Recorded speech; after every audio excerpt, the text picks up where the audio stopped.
festività dell'Immacolata, ad Agrigento il tradizionale omaggio floreale dei Vigili del Fuoco al simulacro della Basilica.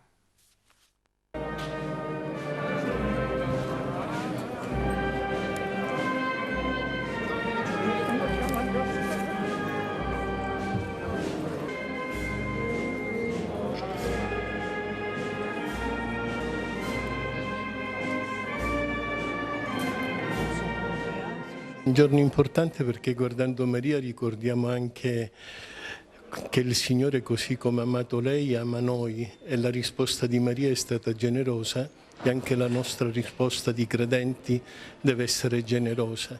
Poi oggi è festa di città ed oggi è la festa della bellezza. Maria ci ricorda come la bellezza è possibile e allora credere e sentire questa bellezza come dono di Dio, ma sentirci anche tutti insieme costruttori di bellezza.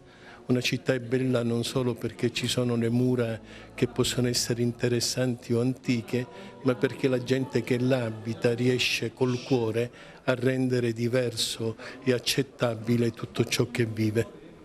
Allora, essere buoni cristiani significa essere buoni cittadini. E la via certa, questa, per scoprire la bellezza. La bellezza, lo ripeto, non le fanno le mura, i mattoni. La bellezza di una città la facciamo noi. Se siamo disinteressati sarà una città mediocre. Se siamo veri cittadini sarà una bella città.